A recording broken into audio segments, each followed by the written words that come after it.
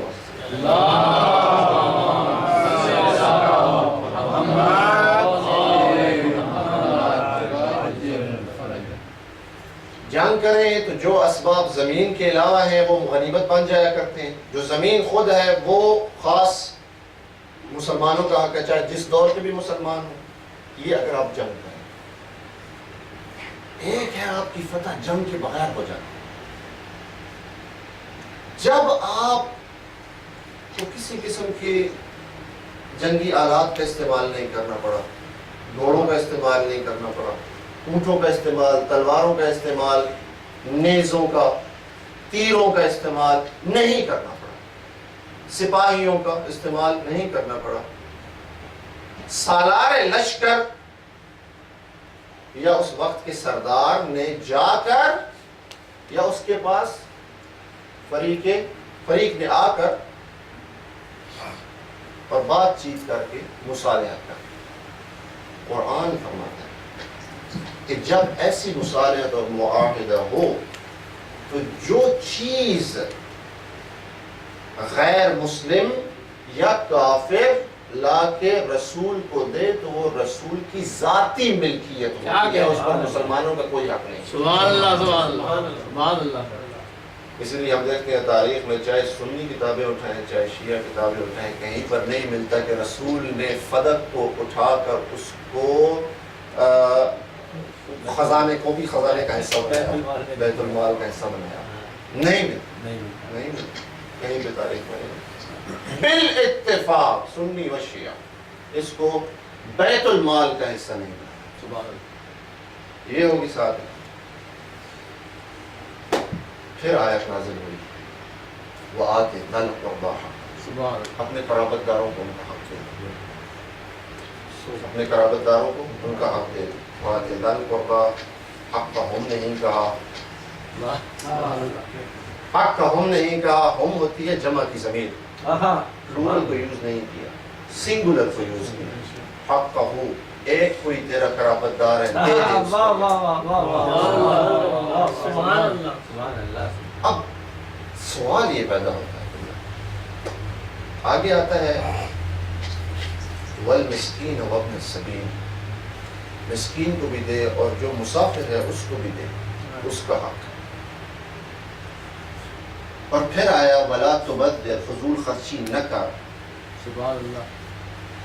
ولا تبذر تبذیرا ان المبذرین کانوا اخوان الشیاطین، فضول خرچی کرنے والے کس کے بھائی ہوتے ہیں؟ شیطان کے بھائی ہوتے ہیں۔ ابھی بھی اسی آیت کا حصہ ہے۔ اور رسول نے فضل کس کو دیا؟ برکت کے لیے نام لے لیا، سید فاطمہ الزہرا سلام اللہ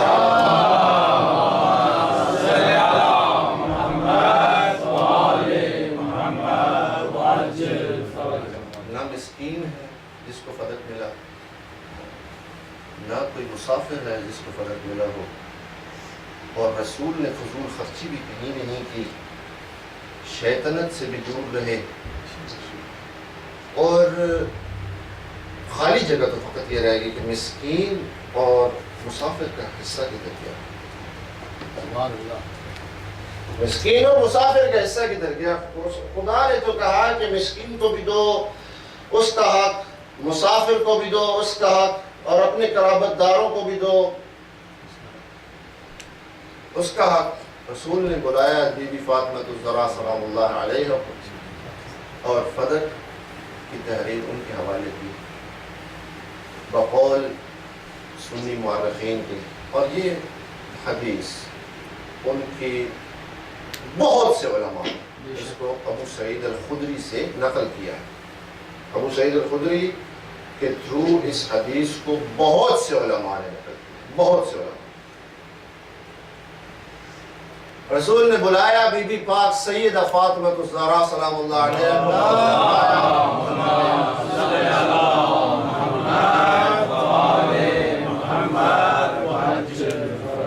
یا فاطمہ، اے فاطمہ لکی فدق۔ سبحان اللہ۔ کچھ لمبی چوڑی تقریر نہیں، سیدھا سیدھا رکھا تھا کہ ان کی سمجھ میں آ جائے، لمبی باتیں ان کی سمجھ میں نہیں آتی، تو سیدھا سیدھا رکھو۔ یا فاطمہ لکی فدق، اے فاطمہ صرف تیرے لیے ہے یہ فدق۔ واہ واہ واہ واہ واہ واہ واہ واہ۔ اب جو لوگ سورہ فاتحہ کی تفسیر کو فالو کر رہے ہیں وہ دیکھیں تو ایاک نعبد، نعبد کا نہیں کہا کہ ہم تیری عبادت کرتے ہیں، کہا ایاک نعبد، تیری ہی عبادت کرتے ہیں۔ لکی فدق، یہ نہیں کہا فدق لکی، صرف تیرا ہے فدق، صرف تیرا ہے لکی فدق۔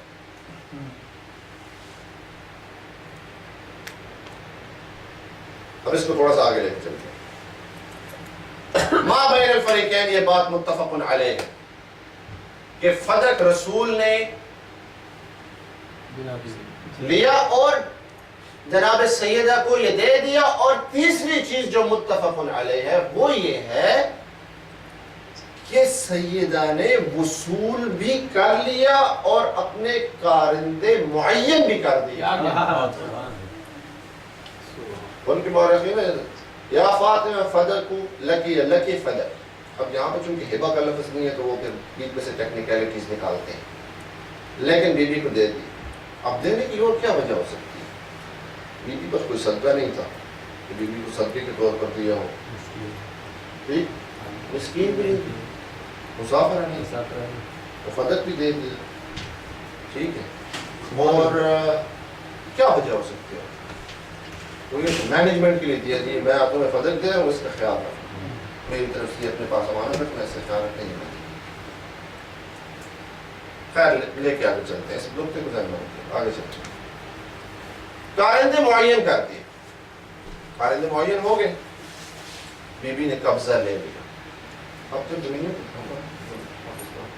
زمینیں جگہ ہمیں جس کا قبضہ ہو وہ مالک, جس کا قبضہ ہو وہ مالک ہوتا ہے. جس نے آ کر دعویٰ کرنا ہے وہ گواہ لے کے آئے گا. جس نے دعویٰ کرنا ہے خلاف اس کے وہ گواہ لے کر آئے گا. یہاں پہ بی بی سے گواہ کرنا. بہت اچھا.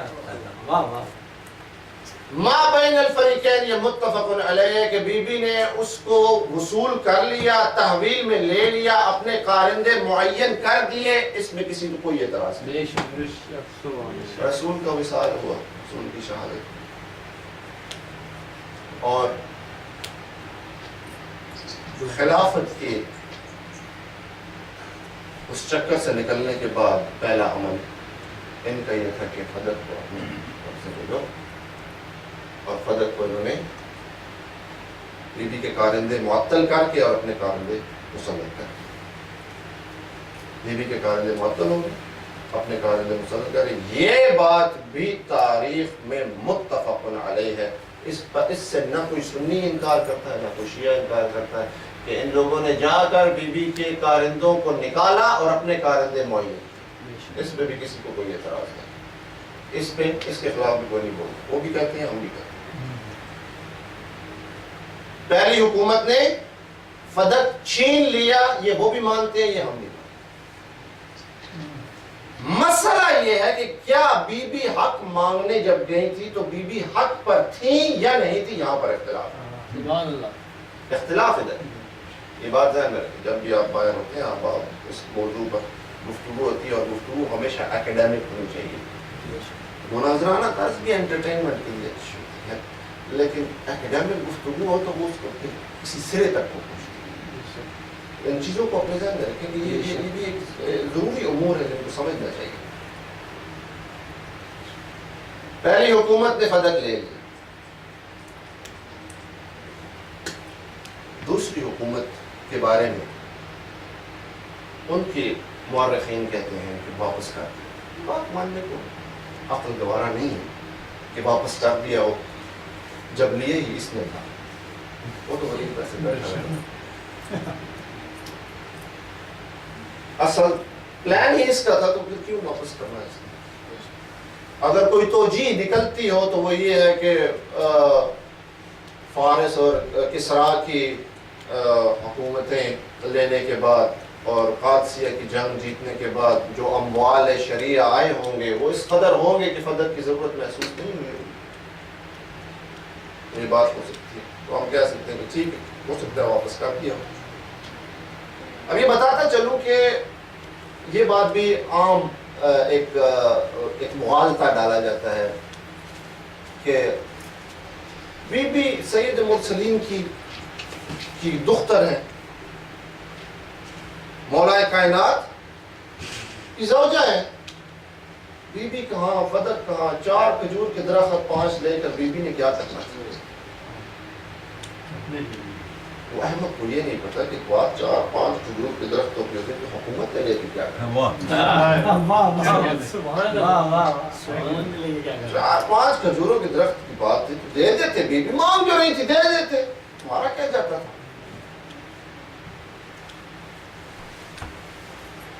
فدق کی کم از کم آمدن جب موسم اچھے نہیں ہوتے تھے 24,000 دینار سالانہ آمدن.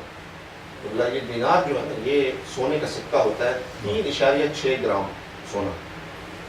اس کو ضرب دے تو کہیں 86 کلو اور 400 گرام کچھ بنتا ہے سالانہ یہ سونا. 90 کلو کے قریب یہ سونا کم از کم آمدن جب موسم اچھے نہیں ہوتے. میڈی اوکر سے تو اس سے زیادہ تو جب بہت اچھے موسم ہوتے تھے تو یہ 40,000 دینار تک جاتا تھا جس کی وزن بنتا ہے 144 کلو سونا. آج کے ریٹ سے مطابق یہ 5 ملین اور 7 8 9 ملین 11 ملین کے قریب یہ بات آرام سے چلی جاتی ہے. آپ کی آسٹریلین ڈالر کی بات کر رہا ہوں. ٹھیک ہے یہ آمدن ہوتی تھی. تو مورخین ابن ابی الحدید لکھتا ہے کہ 6 صدی ہجری میں کوفہ کے کھجوروں کی جو آمدن تھی نا وہ آمدن اس وقت فدر کی تھی. وہ آمدن اس وقت فدر کی. خیر تیسری حکومت نے واپس لے لیا. پہلی حکومت نے غصب کیا. دوسری کے بارے میں وہ کہتے ہیں اچھا وہ کہتے کیوں ہے آپ کے کیا خیال ہے وہ یہ کیوں کہتے ہیں کہ واپس کر دیں؟ یہ صرف ان کا دعویٰ ہے ہمارا نہیں. ہماری کتابوں میں کہیں نہیں ملتی. انہوں نے واپس کیوں کی؟ وہ بڑے خوش ہوتے ہیں کیا کہ وہاں کی بیوی کو واپس کر دی. وہ نہیں جانتے کہ یہ بھی ان کے خلاف ہی جاتے ہیں. یا تو لینے والا غلط تھا یا یہ دینے والا غلط ہے. اگر لینا ٹھیک تھا تو پھر اس نے دیا کیوں؟ اگر دینا ٹھیک تھا تو اس نے لیا کیوں؟ یہاں پر تضاد آ گیا. آگے چلتے ہیں. تیسری حکومت نے واپس لے لیا اور دے مروان کو دیا. مروان کو دے دیا. فتح مروان کے حوالے کر دیا اور ساتھ افریقہ کے جو خمس کے اموال تھے وہ بھی مروان کو دے دیا. مروان بن گیا عرب کا امیر ترین. اب بات آتی ہے چوتھی حکومت. چوتھی حکومت ظاہر ان کے نزدیک امام علی بن ابی طالب صلی اللہ علیہ وسلم علیہ کے ایک بار بلند آواز سے اللہم صلی علی محمد و آل محمد وعجل فرجهم.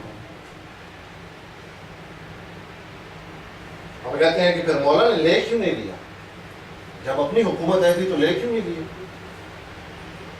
ویسے تمہیں کیا پتا کہ لیا یا نہیں لیا؟ تم لوگ تو دہشت گردیوں میں مصروف تھے. بصر ابن ابی الطاد جیسے لوگ ان کو دہشت گردیوں سے فرصت تھی. کبھی یمن پہ حملہ, کبھی انبار پہ حملہ, کبھی مدینہ پہ, کبھی مکہ پہ حملہ. عبید اللہ ابن عباس کے 2 چاند کے ٹکڑوں جیسے بچے جڑواں ماں کی گود سے اٹھا کے دیوار پر دے مارے اور وہیں پہ جگہ پہ مار کے ماں پاگل ہوئی.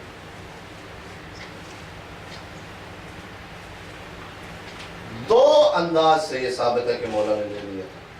ایک یہ کہ حق کے فاطمہ الزہرا ہے, بی بی کے بعد وراثتاً یہ چیز مولا کے پاس آ جاتی ہے اور مولا کے پاس وہ جو چیز پہلے سے موجود ہے اس کو لینے کی ضرورت کیا ہے. اور دوسرا حاکم شرعی ہونے کی حیثیت سے واپس لے. حاکم شرعی ہونے کی حیثیت سے. پھر بعد میں جب معاویہ کی حکومت آئی اس نے لیا اور اس نے اس کو 3 حصوں میں تقسیم کیا. ایک حصہ دیا مروان کو, دوسرا حصہ دیا عمر بن عثمان کو اور تیسرا حصہ اپنے بیٹے یزید کو. لعنت اللہ علیہ اجمعین. شہزادوں کے درمیان 4-5 کھجوریں نہیں تقسیم کی جاتی, بڑی بڑی جاگیریں تقسیم کی جاتی. بڑی بڑی جاگیریں تقسیم کی جاتی ہیں. یزید نے لے لیا, معاویہ نے لے لیا. پھر یزید مرا, عمر بن عثمان مرا, مروان کی حکومت آئی. جب مروان بن حکم کی حکومت آئی تو اس نے باقی 2 حصے بھی اپنے پاس رکھ لی. مروان سے بات چلی آگے, عبد الملک آیا, سلمان آیا, سلمان کے بعد عمر بن عبدالعزیز آیا. عمر بن عبدالعزیز ایک پرہیزگار آدمی تھا, ایک شریف النفس انسان جو جس کا استاد کیونکہ محب اہل بیت تھا تو اس کے دل میں بھی محبت اہل بیت موجود تھی. تو اس نے مروان کی اولاد میں چونکہ یہ فدق ٹکڑے ہو کر پھیل چکا تھا تو اس نے سب سے جو اس کے حصے میں فدق آتا تھا وہ اس کے پاس پہلے سے موجود تھا اور جو دوسروں کے پاس تھا اس کو خرید کر اور والی مدینہ کو یہ خط لکھا کہ فدق اہل بیت کو واپس کر دو، جس کے جواب میں اس نے خط لکھا تو آل ابو بکر اور آل عمر اور آل عثمان کا کیا کریں گے؟ انہوں نے کہا کہ جس کا حق ہے یہ اسی کو دینا، اور میں یہ واضح طور پر خلیفہ کی حیثیت سے لکھ رہا ہوں کہ صرف فاطمہ الزہرا کی اولاد جو علی کے صلب میں سے ہے، یہ صرف اس کا حق ہے۔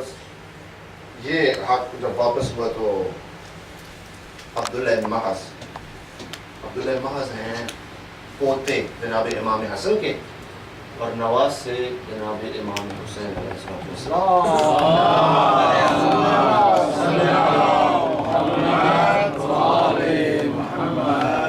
یہ والد ہیں حسن مسنہ، والدہ ہیں فاطمہ کبریٰ، اور فاطمہ کبریٰ بیٹی امام حسین کی، اور حسن مسنہ بیٹے ہیں امام حسن کے۔ عبداللہ محض کے پھر آگے فرزند محمد نفس زکیہ ہیں، جن کے آگے سے فرزند پھر عبداللہ جو کہ پھر سندھ آئے، اور عبداللہ شاہ غازی آپ کا پہلا سید شہید جو سندھ میں کراچی میں۔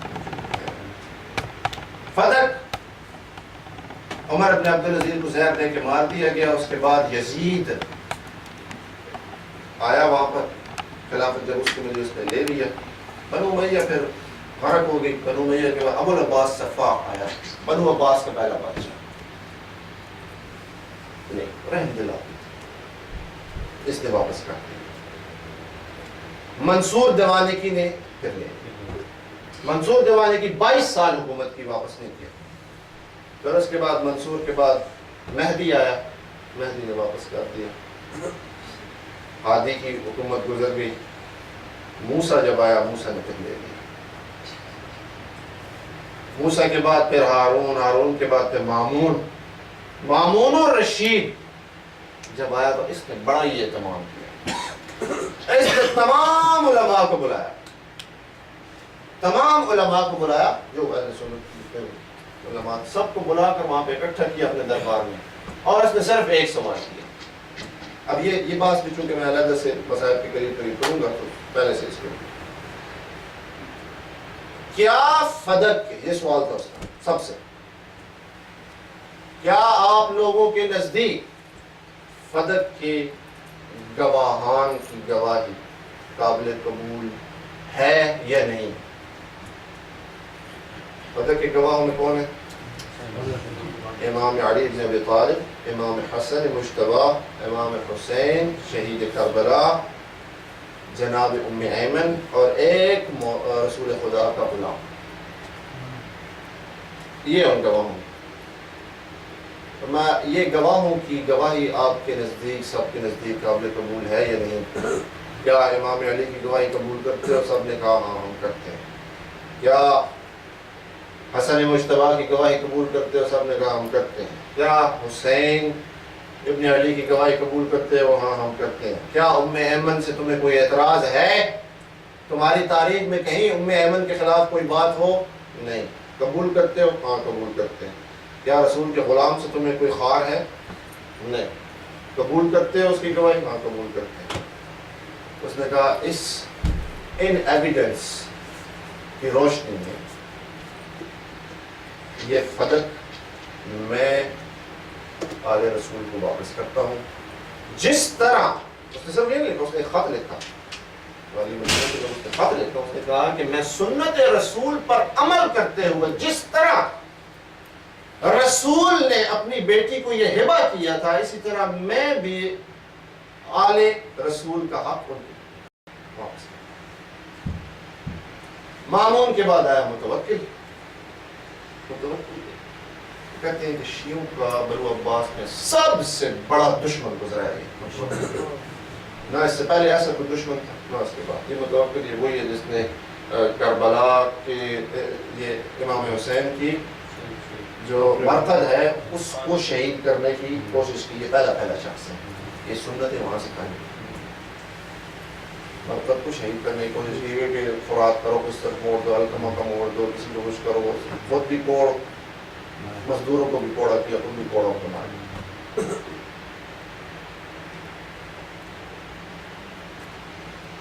متوکل کے بعد فدق کا کچھ پتہ کہاں گیا، اس نے دیا، اس کے بعد سے اب تک تاریخ خاموش۔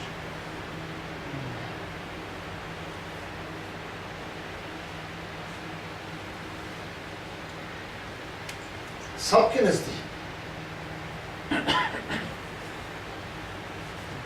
یہ اہمیت فدق کی یہ ثابت ہے۔ میں اس آیت کی طرف واپس آتا ہوں، وہ آیت دل پر اللہ پڑھتا ہوں، والمسکین وابن السبیل، مسکین کو بھی دو اور مسافر کو بھی دو۔ کیا کہنے میں، واہ واہ واہ۔ نہ مسکین کو رسول نے دیا، نہ کسی مسافر کو رسول نے دیا، دیا تو دیا صرف فاطمہ کو زہرا۔ یہیں پر یہ آیت فلسفہ بتا رہی ہے فدق کا، فاطمہ جانے مسکین جانے مسافر۔ در زہرا پر ہر فجر کے بعد وہ لمبی قطار جو لگی ہوتی تھی نا، یہی حکومت وقت کو کھا رہی تھی۔ وہ 24,000 دینار، وہ 40,000 دینار، وہ کدھر جاتا ہے؟ فدق ملنے سے پہلے بھی زہرا چکیاں پیستی تھی، فدق ملنے کے بعد بھی زہرا چکیاں پیستی تھی۔ فدق سے پہلے بھی پیوند لگے لباس اور پیوند لگے پیران پہنتی تھی، فدق ملنے کے بعد بھی اسی طرح پیوند لگے پہنتے تھے۔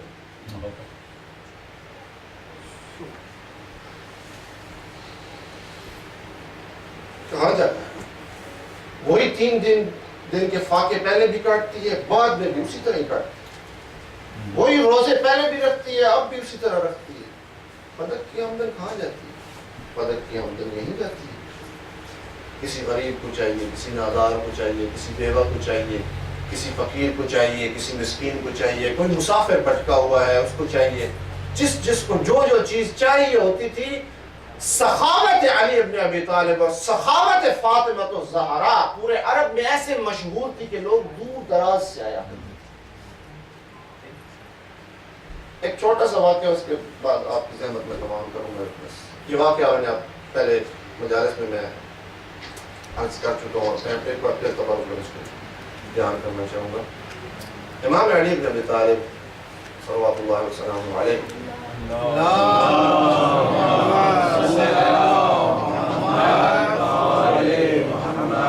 کعبے کے گرد طواف کر رہے ہیں۔ جو افراد وہاں جا چکے ہیں تو طواف جو کرتے ہیں، آپ طواف کا طریقہ کار لیا کہ حجر اسود سے حجر اسود تک ایک شوط ہوتا ہے۔ میری اصلاح فرمائیے گا، آپ کو حاجی لوگوں میں حج نہیں کیا۔ شوط سے شوط تک ایک حجر اسود سے حجر اسود تک ایک شوط ہوتا ہے، 7 شوط کا ایک طواف ہوتا ہے۔ ایک طواف وہ کعبہ کے گرد 7 طواف کرتے ہیں، وہ طواف نہیں، طواف 7 چکروں کو ایک طواف ہوتا ہے۔ طواف کر رہے ہیں، انہوں نے اپنا طواف شروع کیا، پہلا شوط شروع کیا تو میزاب رحمت، میزاب ہوتا ہے پرنالہ، میزاب رحمت کے نیچے کھڑا ہوا ایک شخص دعائیں مانگ، مولا جب گزرتے ہیں اس کے پاس سے رفتار ایسا کر لیتے ہیں، کان کو قریب کر کے سنتے ہیں، اس کی دعائیں سنتے ہیں، ایسی میٹھی میٹھی دعائیں کر رہا ہے، خدا کی بڑائیاں ایسے خوبصورتی سے بیان کر رہا ہے، پاکیزگیاں خدا کی، تسبیح و تحلیل کا جو انداز ہے اس کا مولا کو بڑا پسند ہے۔ جب اس کے پاس سے گزرتے ہیں بڑے ہی غور سے اس کی دعاؤں کو سنتے ہیں، پھر گزرتے ہیں، پھر واپس آتے ہیں، پھر غور سے اس کی دعا کو سنتے ہیں، پہلا چکر، دوسرا چکر، تیسرا شوط، چوتھا، 5واں، 6واں، 7ویں میں بڑی ہی دلچسپی کے ساتھ جب مولا پھر سے اس کے پاس سے گزرے تو دیکھا تو سنا وہ دعا مانگ رہا تھا، اور اس کے الفاظ یہ تھے، یا اللہ دے 4000 درہم۔ 4000 درہم؟ مولا نے طواف مکمل کیا، اپنے معمولات سے فارغ ہو کے تو اس کے پاس آ گیا، اتنی اچھی اچھی تو دعائیں مانگ رہا تھا، اتنی پیاری پیاری تیری دعائیں تھی ماشاء اللہ۔ پھر یہ بیچ میں یہ 4000 درہم یہ کیا ہے؟ یہ تم نے آخر میں یہ کیا کیا؟ یہ جو آخر میں تم نے اختتام فرمایا ہے یہ کیا ہے؟ تو میری ضرورت ہے 4000 درہم بھی چاہیے، ویسے بھی کیا ضرورت ہے کہ تم نے اتنی دعاؤں کے ساتھ تم نے 4000 درہم کو تو تمہیں بھی میری ضرورت ہے۔ میں غریب آدمی، میرے پاس کچھ نہیں، 1000 درہم کا میں مقروض ہوں، میں نے قرضہ ادا کرنا ہے، میرے پاس مکان نہیں ہے، 1000 مجھے چاہیے کہ میں مکان خریدوں، میری شادی نہیں ہوئی، 1000 مجھے چاہیے کہ میں حق میں ادا کروں، اور 1000 مجھے اور چاہیے کہ میں اس سے اپنا کوئی کاروبار شروع کروں. تو یہ 4000 ہے، نہ مجھے کوئی ایک پائی زیادہ چاہیے، نہ اس سے کم پہ میرا گزارا ہوتا ہے. میں نے کہا بات تو تیری ٹھیک ہے، اس طرح کا جب یہاں سے فارغ ہو تو مدینے آ جانا، میں تیرا بندوبست کر دوں گا، 4000 تجھے مل جائے. اچھا. اب مولا کو چونکہ شکلاً نہیں پہچانتا تھا، اچھا تم اتنے دعوے تو کر رہے ہو، تم مجھے اپنا نام بتاؤ تو پھر بھی مجھے پتہ لگے کہ میں آؤں ادھر. میں نے کہا میرا نام ہے علی ابن ابی طالب. تو ماشاءاللہ بس میری دعا قبول ہوگی، آپ چلیے اور میں آیا، آپ چلیے اور میں آیا. داخل وارد مدینہ ہوتا ہے اور وہیں سرحد کے پاس جناب حسنین شریفین صلوات اللہ وسلام علیہما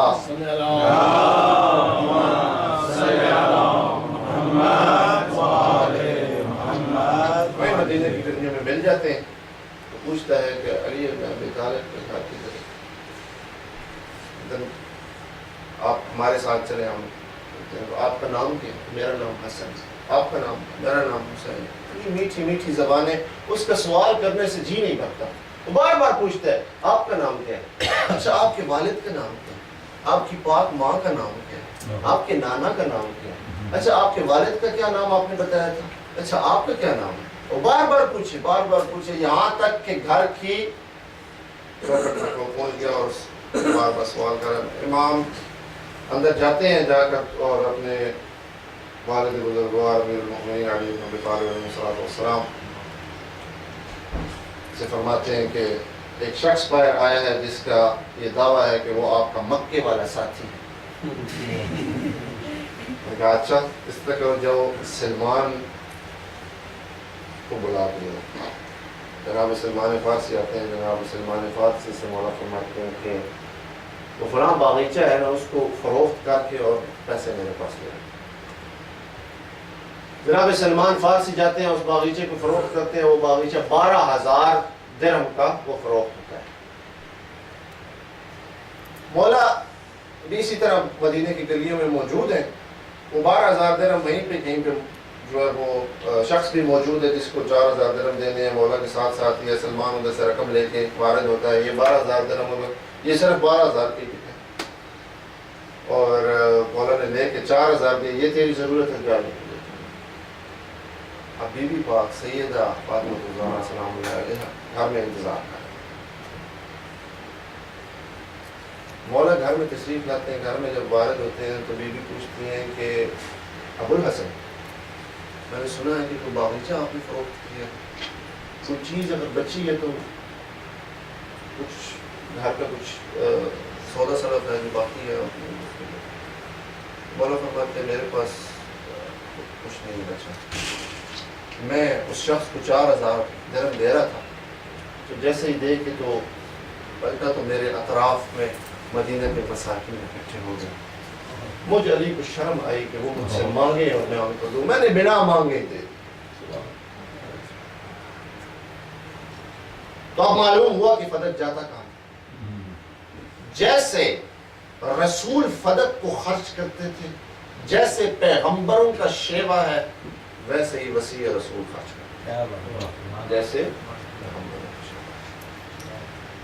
اور اس فدق کو خاص طور پر ہبہ کرنے کا مقصد یہ تھا کہ خاص طور پر یہ علی بن ابی طالب کے لیے جس طرح مال خدیجہ نے رسول کی مدد کی تھی، اس طرح مال فاطمہ علی بن ابی طالب. اور یہی فلسفہ ہے اس وجہ سے بی بی کا جاب اور اس حق کو مانگنا ضروری تھا کہ یہ امک تھی بہت بڑی ولایت علی بن ابی طالب. اس کا تعلق جب ولایت کے ساتھ ہو تو یہ فقط مادی پیسے کی بات نہیں ہوتی، اس کا تعلق مانوی ہو جاتا ہے، اس کا تعلق اعتقادی ہو جاتا ہے. اچانک سے نہیں بھی.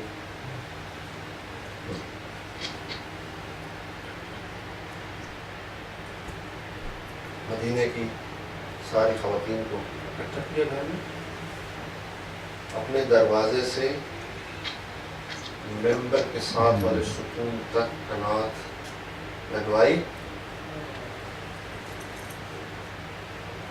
اور تمام صبح یہ کام ہوتا ہے. عورتیں اکٹھی ہوتی رہیں, لوگ دیکھتے رہے کہ یہ کیا ہو رہا ہے, اور اسی ماجرے کی وجہ سے لوگ اکٹھا بھی ہونا شروع ہوتے, مردوں کی طرف اور خواتین کی طرف جمع غفلت. یہ نکلی ہیں اپنے دروازے سے, اور یہ بات میں صدر دروازے کی کر رہا ہوں, مسجد نبوی کا صدر دروازہ. ایک اندر دروازہ تھا جدھر سے امام علی کو آنے کی اجازت تھی, اس دروازے کی بات نہیں کر رہا, صدر دروازے کی بات کر رہا ہوں. اپنے دروازے سے نکلنا, دیکھنے والی کہتی ہیں بی بی نکلی ہیں, چلتی تھی تو یوں معلوم ہوتا تھا کہ رسول چلتے جا رہے ہیں. چلتے چلتے چلتے مسجد میں وارد ہوتی ہیں, قدم رکھنا ممبر کے پاس پہنچتی ہیں, ایک سرد آہ نکل جاتی ہے.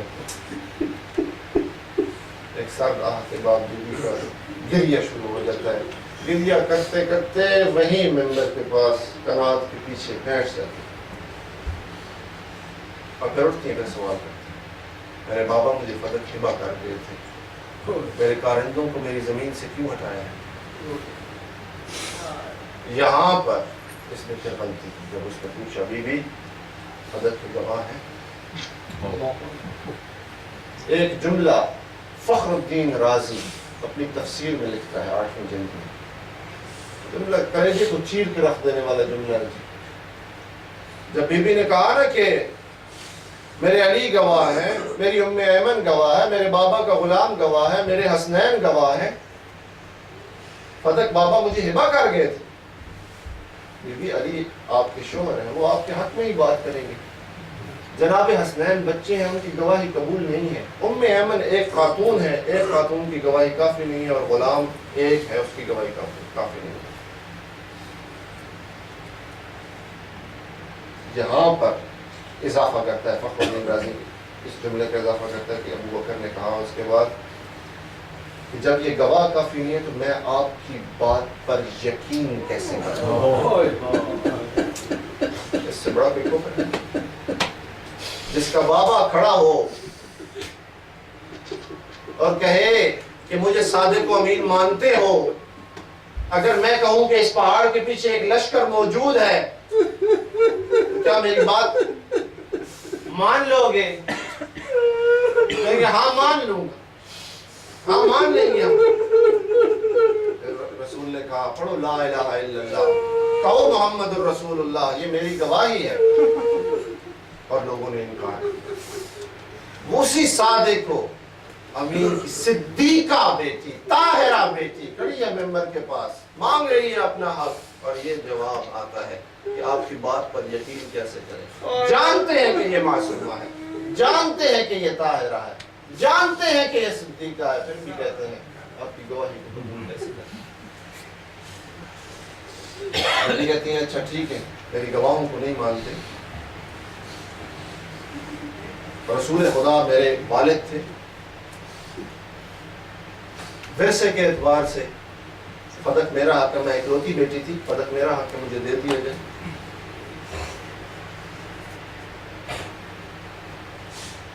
تو کہتے ہیں کہ ہم نے تیرے بابا سے سنا ہے, بی بی ہم نے تیرے بابا سے سنا ہے, نحن معاشر الانبیاء لا نرث ولا نورث ما ترکناہ کل ما ترکناہ صدقہ, کہ ہم گروہ انبیاء نہ کسی سے ورثہ پاتے ہیں اور نہ کسی کو ورثہ دیتے ہیں, جو ہم چھوڑ جائیں وہ صدقہ ہوا کرتا ہے.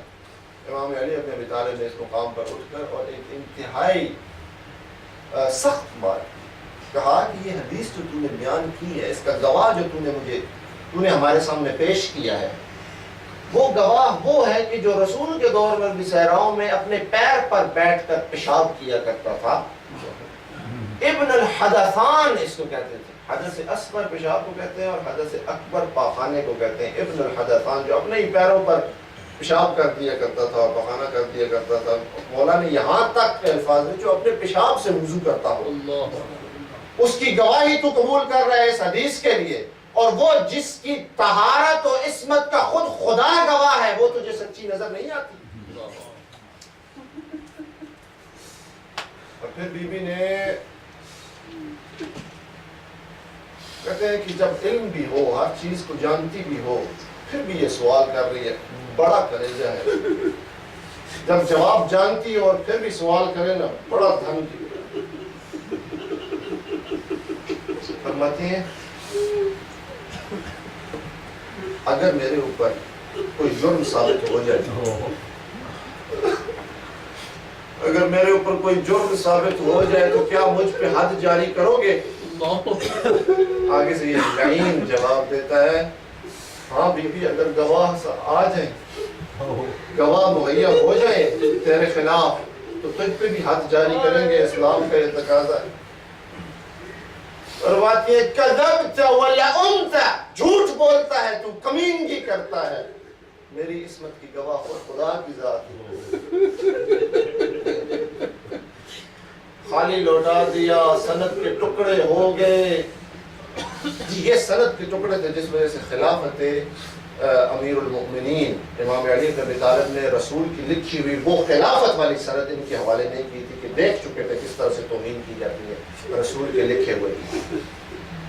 واپس آ گئے گھر میں اور خالی ہاتھ، ساتھ حسن بھی ہیں، حسین بھی ہیں۔ پوچھتے ہوں گے ماں سے روتی کیوں ہے؟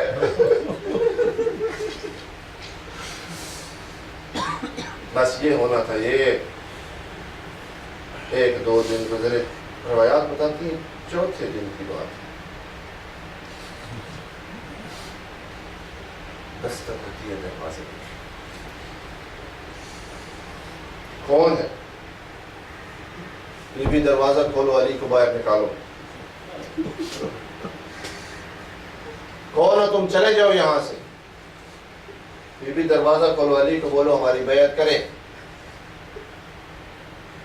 یا ابن فلاں، تو نہیں جانتا کہ یہ گھر کس کا ہے؟ بی بی ہمیں پرواہ نہیں ہے، اس دروازے کو کھولو ورنہ ہم جلا کر راکھ کر دیں۔ باہر کھڑا ہوا ایک شخص تھا، وہ کہتا ہے تو جانتا نہیں ہے یہ کس کا گھر ہے؟ یہ رسول کی بیٹی کا گھر ہے، اس کو جلا رہا ہے۔ تو وہ کہتا ہے وَإِن، ہوتا ہے تو ہوتا رہے۔ وہ کہتا ہے یہ حسن و حسین کا گھر ہے، کہتا ہے وَإِن، ہوتا ہے تو ہوتا رہے۔ اب دروازہ اس نے جلانا شروع کیا، بی بی بین کرتی رہی، منتیں کرتی رہی، سماجتیں کرتی رہی، چلے جاؤ میرے دروازے سے۔ انہوں نے دروازہ جلانا شروع کیا اور دروازہ پھر کمزور ہوا۔ اب دروازے اس وقت لکڑیوں کے ہوا کرتے تھے، لکڑی کو جوڑا جاتا ہے لوہے کی میخ سے۔ جب آگ لگتی ہے نا تو لکڑی جلتی ہے اور وہ راکھ ہوتی ہے، میخ سرخ لال ہوتی ہے، وہ راکھ نہیں ہوتی۔ یہ لعین دروازے کے پیچھے کھڑا ہو کر بی بی کی صداؤں کو نہیں سنتا۔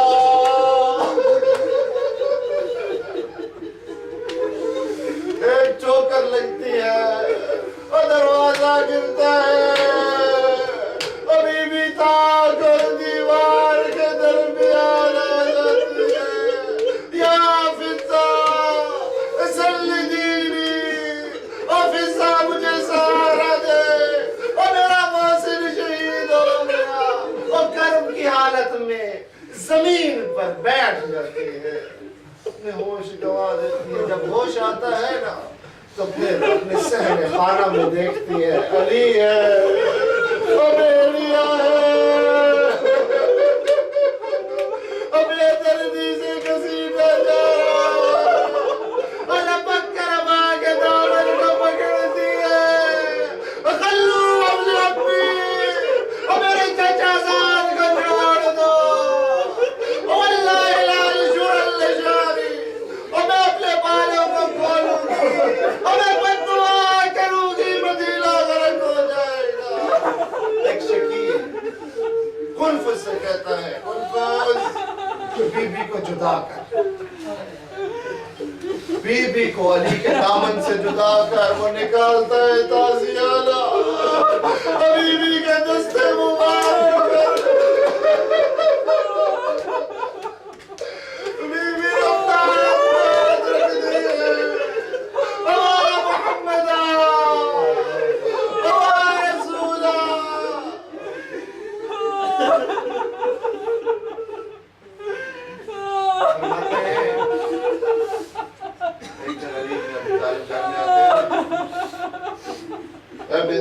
اکبر لوگوں کی طرف سے ایک پیغام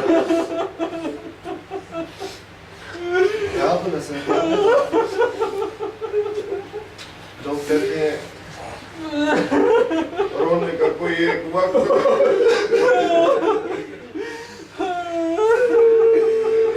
دل کرو کہ اب رات کو سو جائے رات کرو کہ اب دل کو سو جائے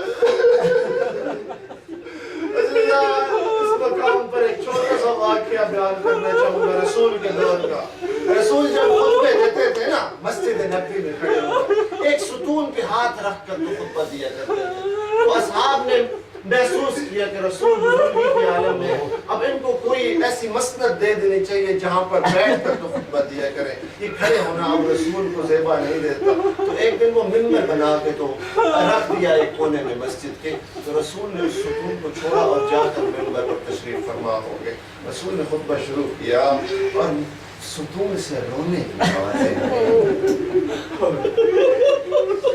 یا رسول خدا یہ ستون سے رونے کی کیسی آوازیں ہیں رسول خدا فوراً اترے منبر سے بھاگ کر گئے ستون کو جا کے ایسے ہاتھ پھیرا جیسے کوئی زندہ شخص کو ہاتھ دے کر اور اس کو بہلا رہا ہو فرماتے اتنا عرصہ اس کے پاس میں کھڑا رہا اس کو پکڑ کر میں خطبہ دیتا تھا یہ مجھ سے مانوس ہو گیا اب میں تھوڑی دیر کے لیے اس کو چھوڑ کر اور منبر تک گیا ہوں تو اب اس نے رونا شروع کر دیا شاید میری اب کوئی وقت نہیں رہی پھر رسول نے ستون کو مخاطب کیا اور کہا تو جنت کے درختوں میں سے ایک درخت ہے کھجور کے درخت کا ستون تھا تو جنت کے درختوں میں سے ایک درخت ہے میں تجھ سے راضی ہوں میں قربان جاؤں دفتر رسول میں اور کیسے اپنا رونا روکے اور جس کا بابا اور رسول خدا جیسا ہو اور جس کو روکنے والے اس کو کہ یا رات کرو یا دل کرو یہاں پر اپنی مجلس سے خود پڑھتی ہے غصبو حقی فصبرتو اے ابو الحسن نے مجھ سے فتح لے لیا میں نے صبر کیا کیسے روح ادلائی فصبرتو اور میری پسلیاں توڑ دی میں نے صبر کیا اسقطو جلیلی فصبرتو اور میرا موسر شہید کیا وَلَا يَمْنَعُونَ لِلْبُكَاء اب مجھے رونے سے بھی روکتے ہیں میں چھوڑ جاؤں گی مدینہ چھوڑ جاؤں گی 4-5 کلومیٹر دور ہے مدینہ سے بی بی کے گھر سے 4-5 کلومیٹر دور ہے صبح معمولات سے فارغ ہوتی ہے نا جا کے بیت الوضو میں بیٹھ کر اور اپنے بابا کو روتی ہے جناب امیر حمزہ کی قبر پر ایک دن تشریف فرماتے شہدائے احد کے قبرستان ایک شخص باہر سے باہر ہوتا ہے کہ شہدائے احد کے قبرستان میں سے ایک رونے کی آواز سنی میں قریب گیا میں نے دیکھا کس کی آواز قریب جاتا ہے قریب جانے پر دور سے پہچانتا ہے ایک بی بی ہے پاس حسن ہے حسین ہے اور علی کی آواز ہے اور تمہارا بابا کہاں ہے جو تمہیں کلوں پر اٹھا کے مدینے کی گلیوں میں گھومتا تھا اور کہاں ہے تمہارا لالا جو تمہیں آٹوں پہ بوسے دیتا تھا اور جو تمہارے لیے ممبر کو چھوڑ دیا کرتا تھا شخص آتا ہے ابھی تیرے رونے کے موسم نہیں ہے اور میں کیسے نہ روؤں بی بی کہتی ہے اور وہ کیوں نہ روئے جس کا بابا محمد رسول خدا ہو اللہ لعنت اللہ علی القوم الظالمین وفي عالم الذين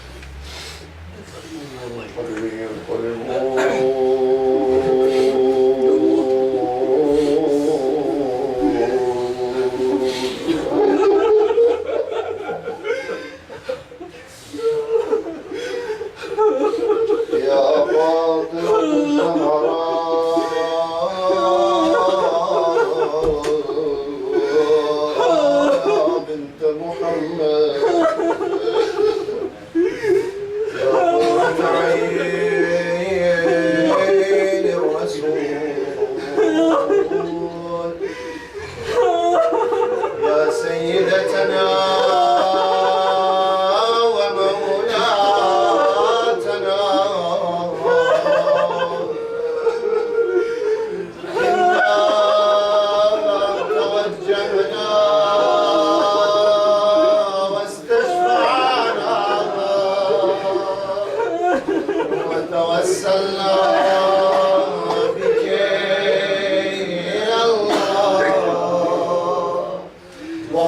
بلغناك بين يدي حاجاتنا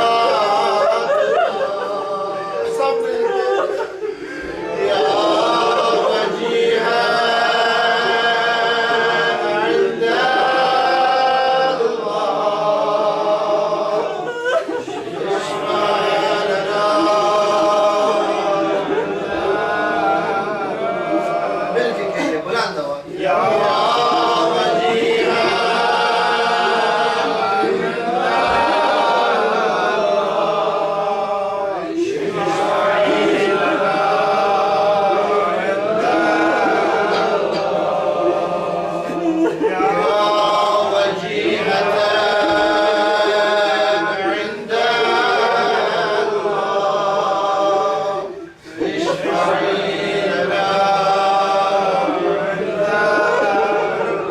اللهم بحق الزهراء يا الله وأبيها وبعلها وبنيها والسر المستودع فيها نسألك وندعوك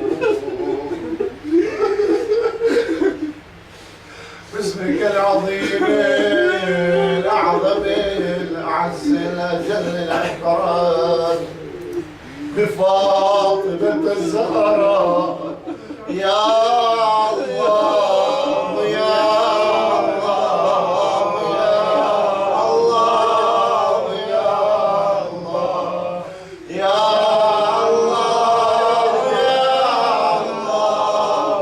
يا الله يا الله يا الله يا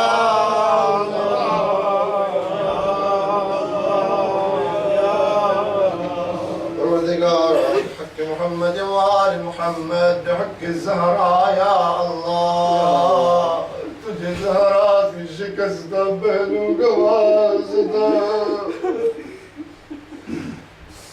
پروردگار ہمارے گناہ کبیرہ و صغیرہ معاف فرما ہمارے والدین کے گناہ کبیرہ و صغیرہ معاف فرما ہمارے اساتذہ کے گناہ کبیرہ و صغیرہ معاف فرما ہمارے مرحومین کے گناہ کبیرہ و صغیرہ معاف فرما پروردگار ہمیں جوار معصومین میں جگہ عطا فرما جنت الفردوس میں بلند مقام عطا فرما پروردگار جو لوگ نیک حاجات و خواہشات رکھتے ہیں پروردگار تو علیم بذات الصدور ہے تو دلوں کے حالات ہم سے بہتر جانتا ہے جس جس کے دل میں جو بھی حاجت ہے اسے پورا فرما پروردگار بحق محمد وآل محمد یا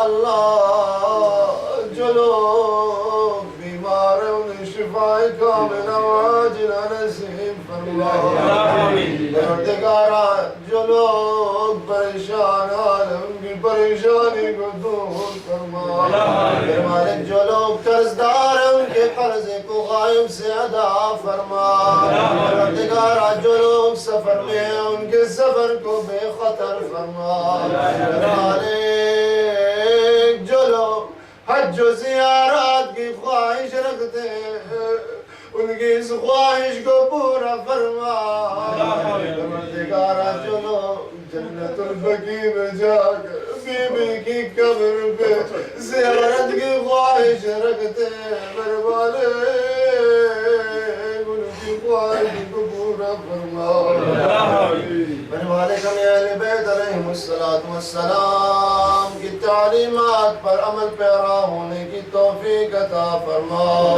پروردگارا ان کے نقش قدم پہ چلنے کی توفیق عطا فرما میرے مالک ان کی معرفت کو ہمارے دلوں میں معجزن فرما پروردگارا امام زمانہ کی ظہور میں تعجیل فرما میرے مالک ہمیں امام زمانہ کے جانثاران میں شمار فرما میرے مالک ہمیں ان خوش نصیبوں میں شمار فرما جو اپنی جان امام کے قدموں میں نچھاور کر دے پروردگارا پرچم اسلام کو سر بلند فرما پرچم کفر کو سرنگوں فرما پرچم شیعیت کو سر بلند فرما پرچم کفر کو سرنگوں فرما پروردگارا علماء کرام مجتہدین عظام کو اپنی حفاظت میں رکھ ہماری دعاؤں کو مستجاب فرما ربنا تقبل منا انك انت السميع العليم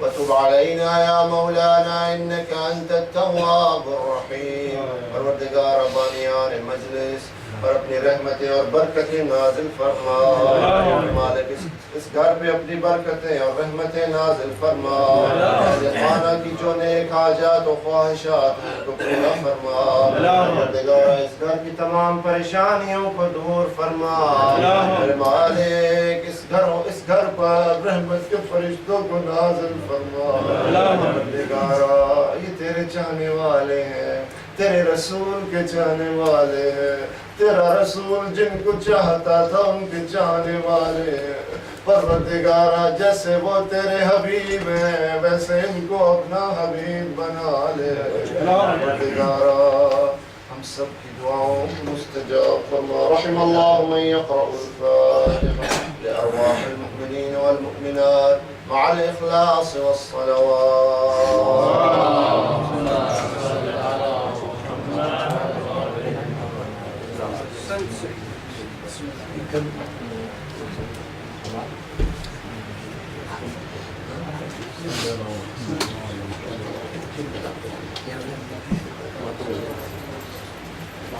ماتم حسین